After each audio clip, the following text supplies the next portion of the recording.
Bismillahirrahmanirrahim. Assalamualaikum warahmatullahi wabarakatuh. Alhamdulillahirabbil alamin. Wa bihi nasta'in ala umurid dunya waddin. Wassalatu wassalamu ala asyrafil anbiya'i wal mursalin wa ala alihi wa sahbihi ajma'in. Rabbi shrah li sadri wa yassir li amri wahlul 'uqdatam min lisani yafqahu qawli. Allahumma faqihna fid din wa 'allimna ta'wil. Allahumma barik lana fi Rajab wa Sya'ban wa balighna fi Ramadan. Amin ya rabbal alamin.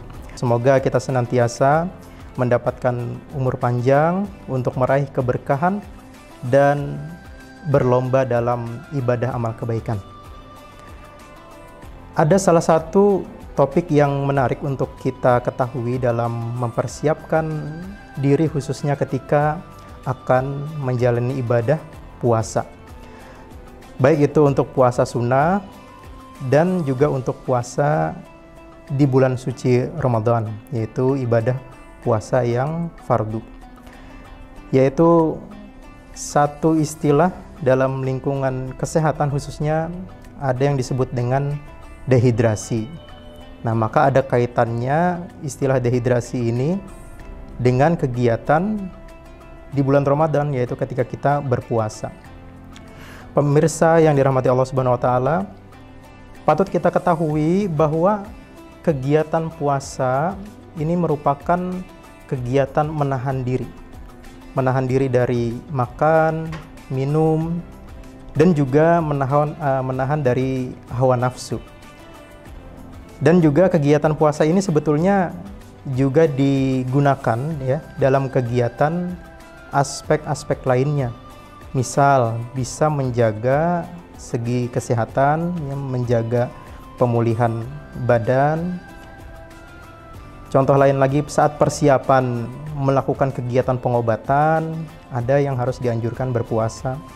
Selain dari itu juga sebelum dilakukan tindakan operasi atau pembedahan, maka sudah bukan menjadi alasan lagi anjuran berpuasa itu akan diberitahukan kepada pasiennya.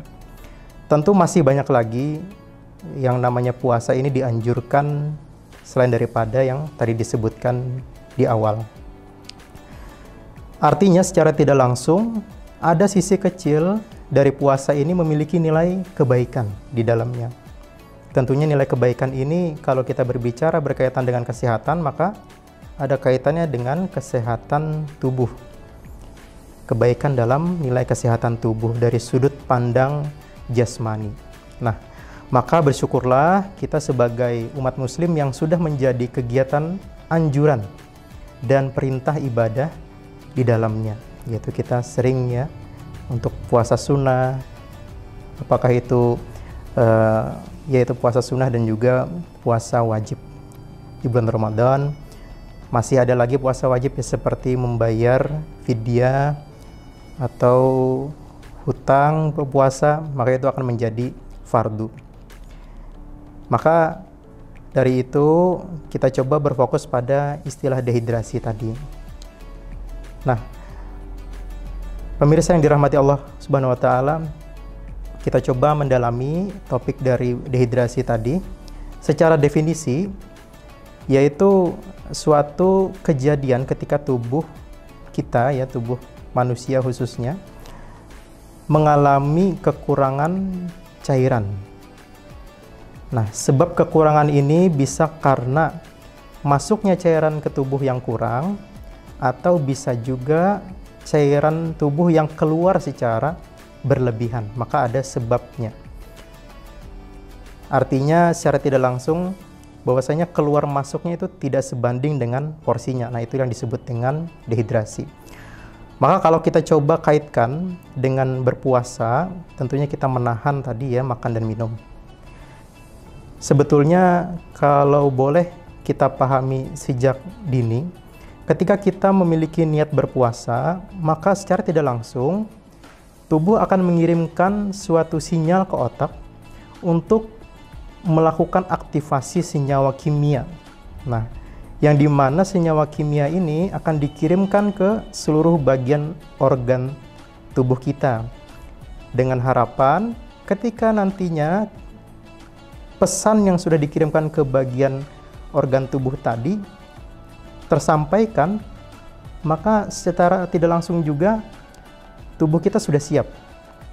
Tubuh kita sudah siap untuk melakukan kegiatan ibadah puasa tadi atau menahan makan minum. Baik itu sebetulnya kalau kita libatkan dalam nilai ibadah, maka dalam niat ibadah, tapi juga ada ketika untuk menjaga diri, karena puasa ini ada yang hitungan jam, ada yang puasa 6 jam, ada yang puasa 8 jam, tentu ada niatannya masing-masing. Nah, adapun aktivitas yang akan membersamai kita nantinya, inilah yang menjadi pembeda saat kita berpuasa. Tentu ada yang sesuai porsi tubuhnya, dan ada juga aktivitas yang dirasa melebihi dari porsi tubuhnya. Maka untuk menjaga kebutuhan cairan tubuh tadi, ya, khususnya saat kita berpuasa, ada anjuran. Nah, anjuran ini yang boleh pemirsa lakukan ketika persiapan untuk melakukan kegiatan puasa. Yaitu kalau boleh saya bahasakan adalah minum pada waktunya. Nah, minum pada waktunya. Waktunya kapan? Nah, maka kalau boleh saya bahasakan bisa seperti meminum 1 gelas, ya. Kalau 1 gelas ini kita persepsikan adalah 1 gelas belimbing, itu ukurannya kurang lebih 200 cc atau 200 ml. Kapan saja, bisa 1 gelas setelah sholat maghrib. Ini kalau kita berbicara 1 hari sebelum puasa dilaksanakan. Bisa persiapannya itu 1 gelas setelah sholat maghrib, mohon maaf, jadi setelah sholat maghrib. Yang kedua yaitu 1 gelas setelah sholat isya. Selanjutnya lagi, yang ketiga 1 gelas sebelum tidur. Selanjutnya yang keempat, bisa kita minum 1 gelas lagi ketika bangun untuk bersahur. 1 gelas bangun, ya, ketika bangun setelah tidur untuk persiapan sahur.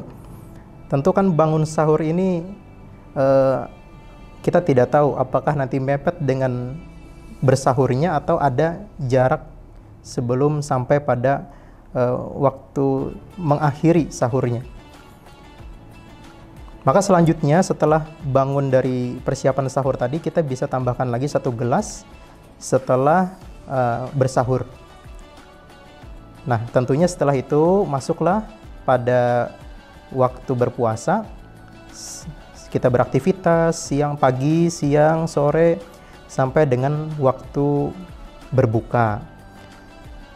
Selanjutnya bisa kita tambahkan untuk persiapan mengganti cairan yang kiranya sebelumnya sudah keluar ketika berpuasa. Di mana kita bisa tambahkan? Maka kita bisa tambahkan ini ketika berbuka. Nah, ketika berbuka, setelah berbuka, tentu kita sholat maghrib. Nah, maka setelah sholat maghrib ditambahkan 1 gelas. Lalu sebetulnya biasanya itu kita ada jeda, ya, dari sholat maghrib ke sholat isya. Apakah itu tadarus, bisa diselingi dengan minum lagi 1 gelas. Sekali lagi 1 gelas ini kurang lebih bisa 200 ml atau 200 cc. Lanjut lagi kita sholat isya. Nah, setelah sholat isya boleh diselingi minum 1 gelas 200 cc. Setelah itu kita melanjutkan kegiatan sholat tarawih, diselingi dengan minum 1 gelas lagi. Setelah itu selesainya sholat tarawih, kita persiapan untuk istirahat, tidur, kembali lagi minum 1 gelas, dan seterusnya kembali lagi seperti sebelumnya tadi. Artinya setelah kita tidur, bangun dari tidur minum 1 gelas, lanjut lagi ketika bersahur minum 1 gelas. Nah, inilah minum pada waktunya yang dimaksud dari yang disampaikan di awal tadi. Pemirsa yang dirahmati Allah, Sebetulnya kembali lagi ini merupakan sebuah anjuran yang boleh dan baik kita lakukan. Namun memang tentu ada perbedaan porsi dan waktu yang boleh kita sesuaikan atau kita modifikasi. Dengan harapan kita bisa menjaga tubuh kita tidak sampai terjadi yang namanya dehidrasi tadi. Nah, kalau secara teoritis kita dianjurkan itu memang kurang lebih 8 gelas per hari, nah, dengan mengira-ngira per gelasnya tadi adalah 200 cc, yang artinya 8 kali 2, nah, sekurang-kurangnya kita bisa minum sebanyak 1,6 liter per hari. Nah, ini kalau kita sesuaikan dengan usia dewasa dan pastinya dalam kondisi badan yang stabil. Nah, lalu bagaimana kalau kita jadi sering buang air kecil, misal dengan alasan seperti itu kan sudah hal yang biasa terjadi ketika kita banyak minum, akhirnya kita juga buang air kecil dengan intensitas yang banyak. Maka dengan adanya demikian justru bagus. Kenapa bisa bagus? Nah, dengan buang air kecil tersebut, tubuh memberikan isyarat agar cairan yang sudah masuk pada tubuh kita, ketika dirasa ada dalam tubuh kita ini sudah cukup, bisa dikeluarkan agar tidak menumpuk melebihi porsinya. Nah, sehingga terjadilah keseimbangan cairan yang bagus dalam tubuh kita. Jadi yang perlu menjadi perhatian itu adalah ada persepsi ya, mencoba menahan buang air kecil. Nah, ini dengan anggapan agar bisa dirinya menjadi tahan atau kuat begitu ya ketika berpuasa, agar tidak merasa haus ya. Ini adalah persepsi yang tidak tepat sebetulnya. Nah, jadi rasa haus dan dahaga itu memang akan dirasakan ketika kita menahan diri untuk makan, khususnya minum ya, minum dalam waktu tertentu. Jadi rasa haus dahaga tetap ada, tapi upaya untuk menjaga keseimbangan cairan inilah ya, insya Allah telah kita dapatkan agar terhindar dari yang namanya dehidrasi tadi atau ketidakseimbangan cairan di dalam tubuh. Wallahu a'lam bishawab. Mungkin ini yang bisa saya sampaikan. Semoga Allah memberikan kemudahan dan kelancaran kita saat berpuasa dan puasa kita mendapatkan ridhonya Allah Subhanahu wa taala. Amin amin ya rabbal alamin. Subhanakallahumma bihamdika asyhadu an la ilaha illa anta astaghfiruka wa atubu ilaik. Wassalamualaikum warahmatullahi wabarakatuh.